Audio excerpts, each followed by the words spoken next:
Corona के बेकाबू रफ्तार के बीच कृषि मंत्री नरेंद्र सिंह तोमर ने किसानों से आंदोलन खत्म करने की अपील की है, तो दूसरी तरफ बातचीत का फिर से प्रस्ताव भी दिया गया है।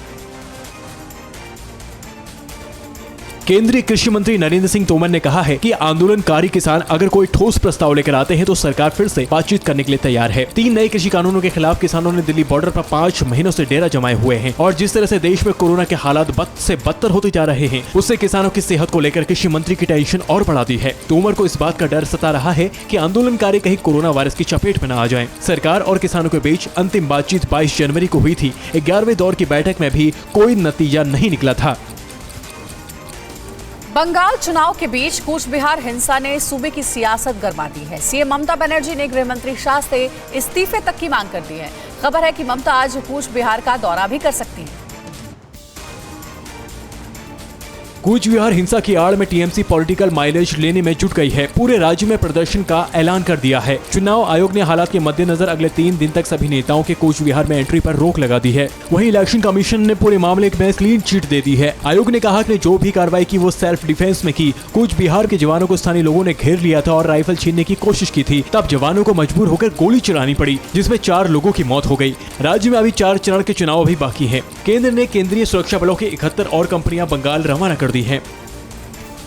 बंगाल में 5वें चरण के प्रचार के लिए बीजेपी ने अपनी पूरी ताकत झोंक दी है। बंगाल में फतह के लिए पार्टी कोई कसर नहीं छोड़ रही है। आज पार्टी की तरफ से दिग्गज नेता अमित शाह ने मैदान में मोर्चा संभाला है। अमित शाह सबसे पहले दोपहर 12:20 पर शांतिपुर में रोड शो करेंगे। उसके बाद दोपहर 1:30 पर दक्षिण राणाघाट में शक्ति प्रदर्शन करेंगे। 3:40 पर दक्षिण बशीरहाट में चुनाव रैली को संबोधित करेंगे। जनसभा करने के बाद शाम 4:25 पर पानीहट्टी में रोड शो करेंगे। यहां से फिर शाम 5:30 बजे कमरहट्टी में जनसभा में शामिल होंगे और आखिर में शाम 7 बजे राजरहाट में चुनावी रैली में हुंकार भरेंगे। बंगाल की लड़ाई बीजेपी और टीएमसी के लिए कुरुक्षेत्र की लड़ाई बन गई है। दोनों ही पार्टियां एक दूसरे को मात देने में लगी हुई हैं।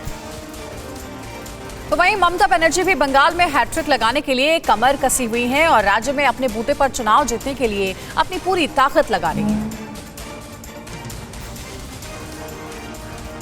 17 अप्रैल को 5वें चरण की वोटिंग होगी और प्रचार के लिए 5 दिन बाकी है और दीदी सूबे में टीएमसी को तीसरी बार सत्ता दिलाने के लिए एड़ी चोटी का जोर लगा रही हैं। जितनी ताकत से बीजेपी प्रचार में जुटी हुई है, ममता भी विरोधियों पर जमकर बरस रही हैं। सबसे पहले ममता बनर्जी सुबह 11 बजे जलपाईगुड़ी के नगर काटा में चुनावी रैली को संबोधित करेंगे। फिर दोपहर 12 बजे राजगंज में हुंकार भरेंगे और दोपहर 2 बजे दक्षिण बर्धमान में दहाड़ लगाएंगे। 5वें फेज में दार्जिलिंग, कलिम्पोंग और जलपाईगुड़ी में वोट डाले जाएंगे और ममता इन्हीं इलाकों में प्रचार के लिए टीएमसी की जीत के लिए ताल ठोकेंगी।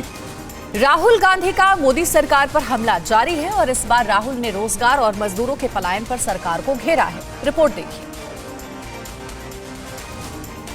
राहुल गांधी ने फिर ट्वीट के जरिए केंद्र को आड़े हाथ लिया। राहुल ने कहा कि देश के लोगों को रोजगार की जरूरत, लेकिन सरकार जुमला देने से बाज नहीं आ रही। राहुल यही नहीं रुके, उन्होंने सरकार पर अहंकारिक होने का आरोप लगा दिया। उन्होंने कहा कि सरकार अहंकार में है और विपक्ष के अच्छे सुझावों को भी नहीं मान रही है। कोरोना के बढ़ते आंकड़ों पर राहुल जमकर बरसे। वायरस से निपटने में सरकार की नाकामी करार दे दिया है। पूर्व कांग्रेस अध्यक्ष ने कहा कि कोविड की दूसरी लहर से किसान एक बार फिर पलायन को मजबूर हो गए हैं। राहुल गांधी ने 2 दिन पहले देश में कोरोना वैक्सीन पर मोदी सरकार को घेरा था।